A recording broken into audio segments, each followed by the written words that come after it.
Bismillahirrahmanirrahim. Assalamualaikum warahmatullahi wabarakatuh.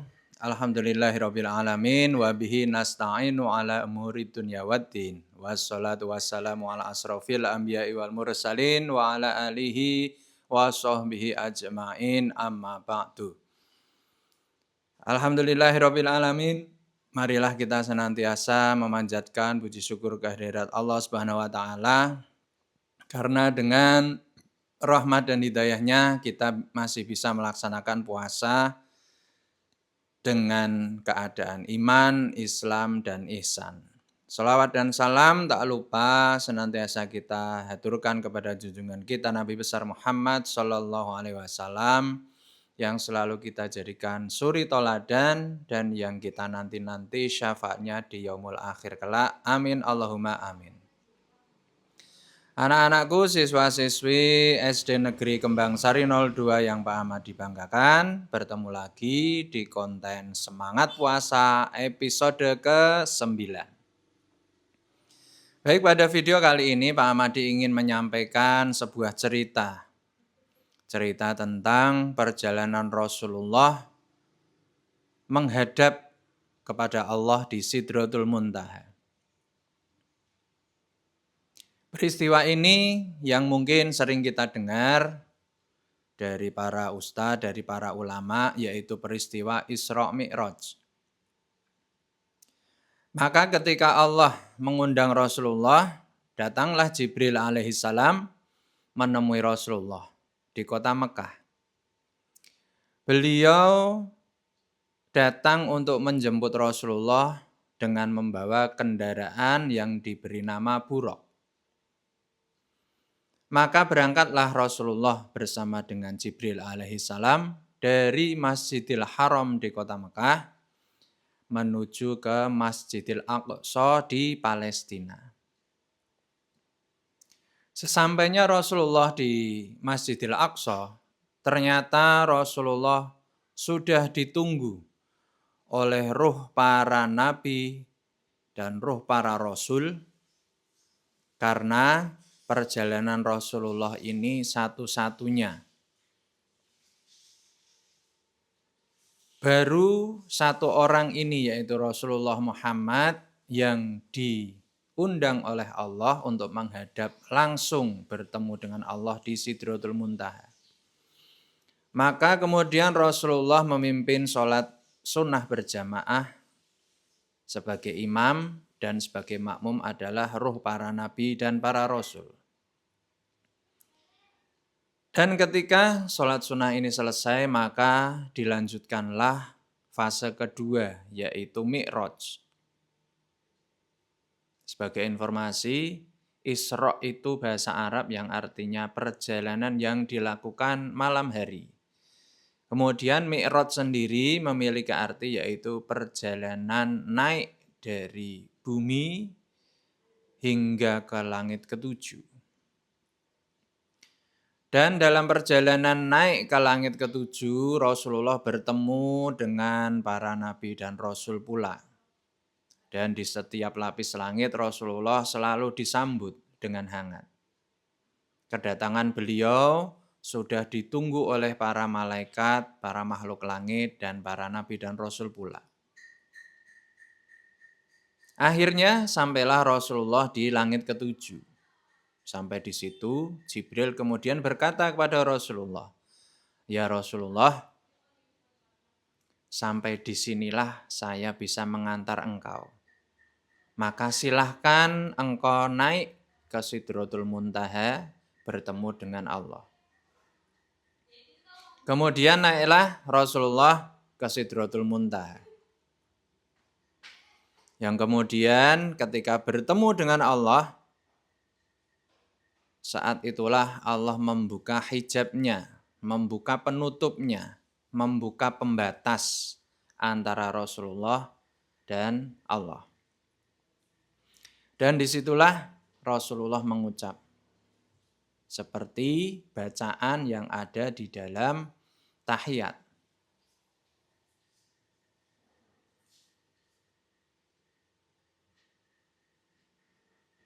At-tahiyatul mubarakatus sholawatut thayyibatulillah. Kemudian dijawab oleh Allah. Assalamualaikum ayyuhan nabiyyu wa rahmatullah wabarakatuh. Dan dijawab lagi oleh Rasulullah, Assalamu alaina wa ala ibadillahi sholihin. Nah, singkat cerita, setelah terjadi perbincangan antara Allah dan Rasulullah,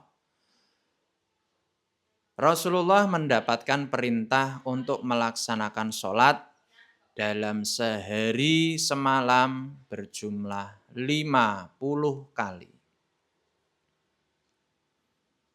Kemudian Rasulullah tanpa rasa ragu menjawab, siap ya Allah, saya siap melaksanakan perintah dan akan saya ajak umatku untuk menyembah kepada engkau 50 kali dalam sehari semalam. Kemudian berpamitanlah Rasulullah dan turun ke langit ketujuh. Ternyata di sana sudah menunggu Nabi Musa alaihissalam. Yang dimana Nabi Musa bertanya, ya Rasulullah, apa yang baru engkau terima dari Allah? Dijawablah oleh Rasulullah, wahai Nabi Musa, ketahuilah bahwa Allah telah memberikan perintah kepada aku dan umatku untuk melaksanakan ibadah sholat 50 kali dalam sehari dan semalam. Namun apa yang terjadi? Nabi Musa menyampaikan kepada Rasulullah, ya Rasulullah, apakah tidak sebaiknya engkau meminta keringanan kepada Allah? Karena melaksanakan sholat 50 kali dalam sehari dan semalam adalah sesuatu yang sangat berat. Mungkin engkau dan para sahabatmu bisa melaksanakannya, tapi umatmu yang lain bisa jadi mereka tidak mampu dan mereka akan merasa keberatan. Setelah dipertimbangkan, kemudian Rasulullah naik lagi ke Sidratul Muntaha bertemu kepada Allah dan memohon keringanan. Ya Allah, berilah keringanan dari kewajiban sholat 50 kali tadi. Yang kemudian oleh Allah diberi keringanan menjadi 45 rakaat. Seperti cerita awal tadi, ketika turun dari Sidratul Muntaha masih ditunggu oleh Nabi Musa alaihissalam. Dan ditanya, bagaimana ya Rasulullah? Berapa jumlah sholat yang diwajibkan atas engkau dan umatmu? Alhamdulillah ya Nabi Musa, Allah telah memberi keringanan kepada aku. Jadi sekarang sholat hanya dilakukan 45 kali dalam sehari semalam. Ya Rasulullah, mintalah keringanan lagi. Sungguh 45 kali sholat dalam sehari semalam itu sangatlah berat untuk umatmu. Naiklah kembali Rasulullah untuk meminta keringanan. Dan itu terjadi berulang kali. Dari tadi jumlahnya 50 menjadi 45 rakaat, berkurang lagi menjadi 40, begitu seterusnya sampai yang terakhir ketika itu Rasulullah sudah mendapatkan keringanan melaksanakan sholat dalam sehari semalam hanya 5 kali. Nah ternyata Nabi Musa masih berkata kepada Rasulullah, ya Rasulullah, sungguh sholat 5 kali dalam sehari semalam itu masihlah teramat berat. Walaupun sudah jauh berkurang dari kewajiban awal tadi, perintah Allah yang 50 kali. Namun saat itu Rasulullah sudah merasa malu. Ya Nabi Musa, andai kata aku minta keringanan lagi kepada Allah, aku takut Allah akan kehilangan ridhonya kepada diriku dan umatku. Maka biarlah 5 kali sholat dalam sehari dan semalam ini akan aku laksanakan dan akan aku ajak umatku untuk melaksanakannya pula. Alhasil seperti yang kita ketahui sekarang, seorang muslim memiliki kewajiban sholat dalam sehari dan semalam itu 5 kali. Subuh, zuhur, asyar, maghrib, dan isya. Dan seperti yang disampaikan oleh Nabi Musa tentang kekhawatirannya, betapa sholat 5 kali dalam sehari semalam ini masih berat bagi beberapa golongan manusia.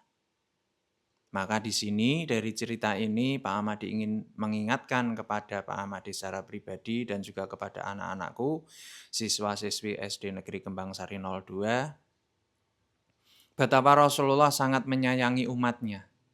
Kewajiban sholat 50 kali berkurang menjadi hanya 5 kali dalam sehari semalam. Dan memang ternyata sangat benar sekali.